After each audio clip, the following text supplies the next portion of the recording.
What's up, everybody? 32 Icon here. Hope that you guys are doing well. I'm doing well myself. Please go ahead and like and subscribe if you haven't already, in good faith that I will continue bringing you great content. Oh, and I'm just another YouTube personality, so take what I say with a grain of salt and do your own research, okay? All right, so listen, today we're going to get into this Bushnell AR Optic. It's a 1:8 by 24. But before we get into it, my friend let me go to his range yesterday. He has an outdoor range, and he's about like an hour and 15 minutes from me with the traffic here, but literally from door to door, maybe an hour 10, okay? But either way, he was able to squeeze me in, and that's a long drive, so I try to take all the stuff that I needed to review from Optic's Planet over there so I can get it done, but I spent majority of my time zeroing this Optic, which was okay. I'm about, I'll say, 95% of where I want it to be as far as zeroing it and getting enough rounds behind it so I can give you guys a review. But I'm going to do the best I can. I told you guys before, I stay in my lane, you know. But this is actually a video that I'm excited to do because when you start talking about low power variable optics, it's a little different than the typical red dots that I typically do. All right, so without further ado, this is the optic that I will be reviewing. Caliber is 5.56, all right? And I'm gonna get into it. So I'm not gonna take it off of here because I'm just not gonna unscrew it and all that. But I'm gonna try to talk about it as best I can. And I have my notes here, so if I look down, it's because I'm referring to the information so I can be as accurate as possible, all right? Mistakes may happen, but I'm trying to be as accurate as possible. Anyway, first, I wanna thank Optic's Planet for sending this over. You guys know that Optic's Planet carries an array of options for EDC for your rifles. They carry complete uppers, they carry optics, they carry red dots, lower parts kits, scopes, what else? What don't they carry? Knives, belts, etc., etc. So you can check them out, and if you need to use my code 32ICON for 5% off your entire order, feel free. All right, so listen, here we go. Again, this is Bushnell, all right? It is the, you guys see that? 1:8 by 24, all right? It is for your AR. And let me just say off the rip that this optic was actually fun to shoot. I really enjoyed it. Now, most of my shooting was bench shooting, and I used it in the 8 power, but I've noticed that if I shoot this, I'm either shooting in 8 power or I'm shooting in 1 power, which is very similar to a red dot. So for my usage, it would probably be more 8 power than anything else, but I really didn't use the other powers. I didn't, you know, have a need for it. I actually shot from 100 yards and I was shooting steel. In the beginning, I shot paper to kind of get it zeroed. Then I started shooting the plate that was 100 yards away, and it was so much fun. Oh my goodness, it was so much fun. So but to my friend, thank you for letting me use your range. I know your family was in the house sleeping or doing their own thing, and I know it was loud, like hearing all these rounds go down range, but I appreciate you. What else? This is a versatile optic, okay? You can use it up close, meaning I say up close like within what, 25 yards or so, or you can stretch its legs and get it out to up to 500, 800 depending on how you have your settings. And also they give you a diagram to help you with the ballistic drop compensation. All right, the reticle is horseshoe and it's black. It's etched into the glass. Now if you want to illuminate it, you can. There's a turret over here that illuminates it red. It's this turret, which is also the compartment for the CR2032 battery. Now, when it's red, it's like this, okay? And I didn't get a chance to get any video at the range to show you the reticle on the target, but when I went inside, I was able to pull out a blank sheet of paper to show you the reticle that's in black and also when it's illuminated in red. All right, so you can get an idea of what it looks like. Also, the turrets, I don't want to move them too much, but The turrets are very tactile, all right? They're not audible. You won't really hear them click, but you'll feel them when you're changing them over.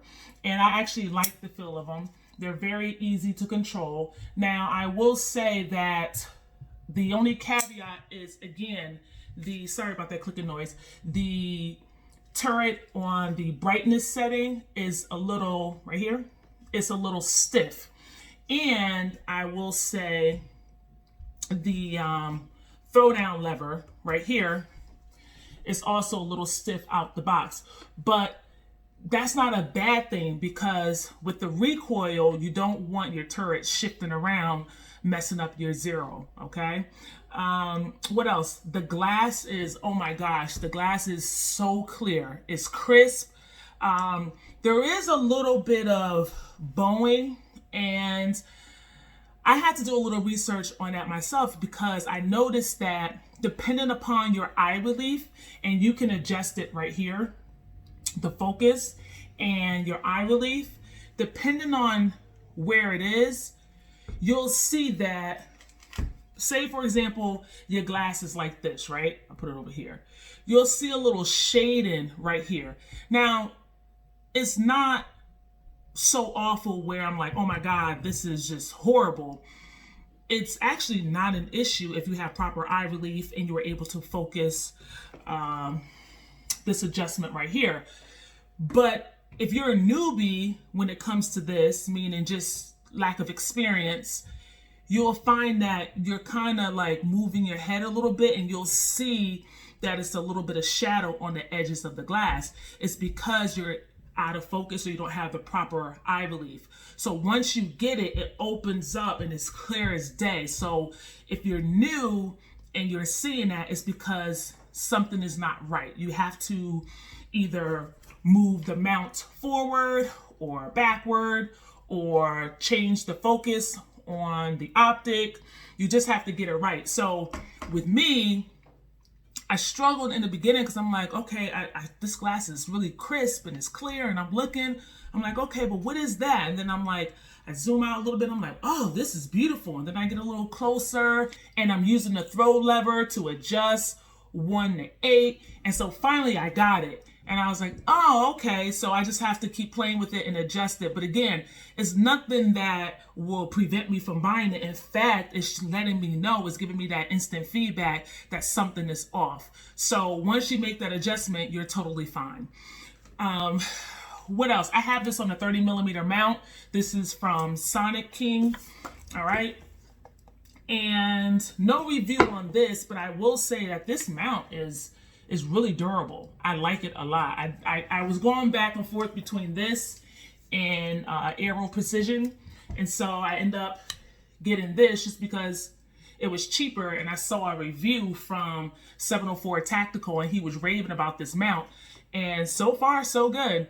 I may have to make maybe one more adjustment to get the perfect eye relief, but again, I'm gonna have to wait until it's really nice out so that I can sit down, you know, sit at a bench, get my sandbag, you know, focus on what I have to do, and just take my time and zero it the way it needs to be really zeroed in order for me to really experience this optic in the way that it should be experienced, if that makes sense.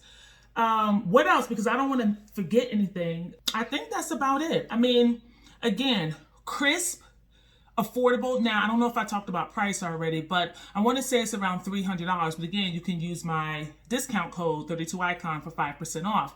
And I will honestly say, from the research that I've been doing, I would say that it is a really good bang for your buck, because you can use it up close, and you can use that 1 power dot, which is very similar to a red dot.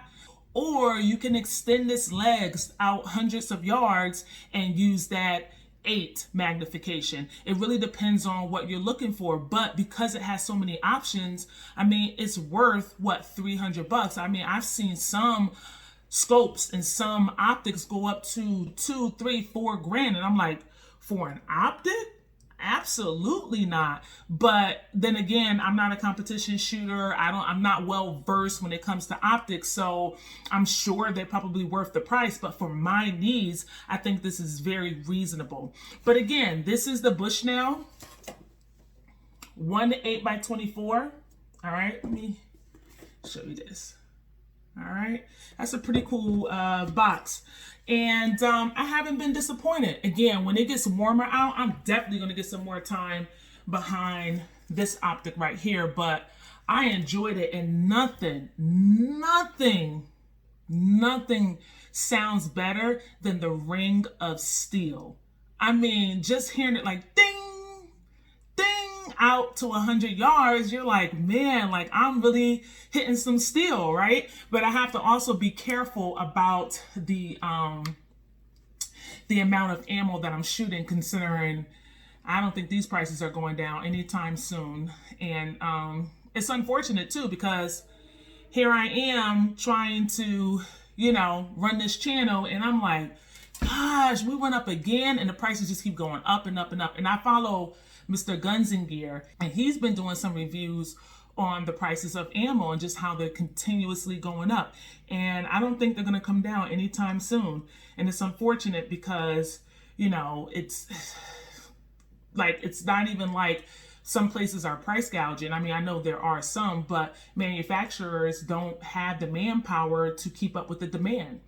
And in a way that's good for them, but not so good for us, because, you know, they have to raise prices. And now, it's free enterprise, it's capitalism. So they do want to take advantage of where we are now, not advantage of people, but they want to take advantage, just like any kind of business, right? You want to earn a couple of bucks when you can, a couple of extra bucks when you can, but you don't want to take advantage of people. But nonetheless, I guess the point I'm trying to make is that it is going up. And the days of, buying a case of 9mm for $200 is just out the window, and 223, forget about it.